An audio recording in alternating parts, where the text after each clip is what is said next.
always give you a watch at the time you don't really need one. Yeah. When you're retired, we'll get that one figured out sometime. You know, as the department head, I really had no clue what to do. But I think, frankly, I don't think anybody else in the city does. I'm not even sure she knows. Just go in your office and all the numbers get crunched the right way and everything happens. That's great. Anyway, Jerry chose to retire. I know Jeff didn't push him out, for sure. And maybe he'll come back and help us out a little bit. We could probably use it. Anyway, Jerry knew to be in a sweater, so I love him. Been around a while, part of the fabric of this department, or of this division. We like to call him more affectionately Mr. Employee number 1793. Good year. I think he told me that was the year you were hired. Well, that's also the year, all know I'm a doctor, I have a doctorate in history, and particularly French history. So 1793 is a good year, a king and queen kind of lost their head there. Easy number to remember. There's a movie about that. Number. I know it's not the year because mine's 861, so I can't do that. Anyway, yeah, Jerry's been around a while, and he's part of the fabric of this division, this department, and everybody's going to miss you, and it's just been great to have you here. And he's always got something funny to say when I show up. And he's probably lucky I don't show up too often. Yeah, you'll hear all the jokes. Everything goes very smoothly over here. I know you're a big part of it. I really appreciate it. Thanks. Congratulations. Have a good time. And I know we need him more than he needs us. He's got a place in Hawaii and a place in France. So he doesn't really need us. Anyway, enjoy yourself. I can work electronics. Good point. Jerry, before you get into any statement and introduction to Yeah. your family, I want to talk. I think a few people here want to say something. I know Earl. Yeah, I'll let you go first. Then it's my turn. So, Yeah. for a lot of people, a lot of you know that Jerry and I used to be lunch partners every week. We'd find a different restaurant and trade off who would pick up the tab, and Jerry happens to have a better memory than I, so I think he got the better of me during all those days. Yeah, I always had picked up the previous lunch, so it was a... Always. He's And, got a good memory. and as Jerry noted, he does have a doctorate in history, and I think it's fitting that, with that doctorate, he also sort of looks like Albert Einstein, a cross between Albert Einstein and Samuel Clemens.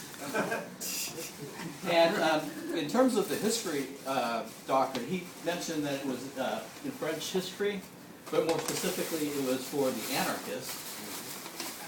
And so I think that is the main reason also that Jerry is pretty much a progressive. And I know he's going to have a lot of time on his hands, and I know he was dying to be out in the streets, but he couldn't because he was working, so I thought that this was going to be fitting.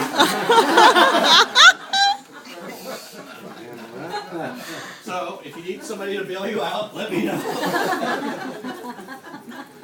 Don't forget, I have my get out of jail. That's right. Anyway, congratulations. Thank you, Norman. And this little Yeah, that was great. You should have stayed.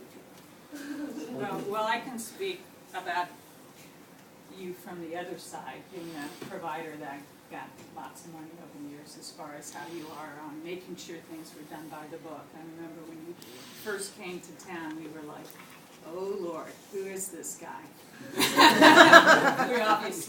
We still say that, yeah. We still say, the kids saying it now more than me though. But what I have to say is, of all the agencies probably connected to this department, Bill Wilson Center has probably been the one who's been supported the most. And I started in '83, so come February, I would have been here 30 years. And even then, when I first came here, we were getting the CDBG money, but the attitude was, oh, Bill Wilson Center needed to cut it every year and go to zero because they had depended on the city money long enough, and it was time to go and raise it through foundations. Remember that we're all supposed to live off foundation money, right? Well, luckily I was able to turn that around and say, look, if you value this program, the idea is not to cut it, but really create a partnership. with the city and Bill Wilson Center to do the things that we could do with money, including redevelopment. And I was counting as we were talking redevelopment programs, what all we've done with CDBG and home over the years. And when I do training, I talk about that Bill Wilson Center, that City of Santa Clara and this department funds more services for homeless youth than San Jose by far. And yet it's much smaller. But if you look at what we've funded over the years, it starts with our 20-bed youth shelter in '93, funded a 5-unit apartment building and a house for maternity for youth aging out of foster care and homeless youth that are young parents, a triplex Main Street that was funded and works with actually 16 and 17-year-old moms that are becoming independent. There's the Schaefer House, which we all remember. We always thought we had good luck when Bill Wilson Center picked a site that our neighbors liked us. We learned on Schaefer that not all neighbors loved us, but you guys in the city council really hung in there with us when the neighbors didn't want us and basically said, we're going to be there. And then, of course, my favorite that we're working on right now, Peacock Commons, a 28-unit permanent house, supportive housing for homeless kids and kids aging out of foster care that we just finally opened up in May.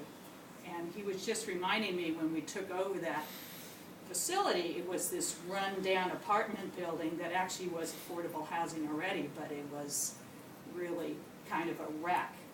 And the city actually said, well, how much do you want?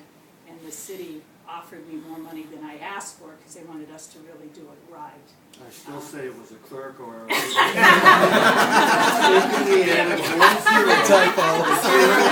trying to be nice to you. And $3.5 million. But see, I'm trying to give them credit for, being generous and offering this program. Council's generous. But obviously, through all those years, we developed a relationship with Jerry because he was always the one that was coming in, auditing and questioning. And he'd go down to every counseling session.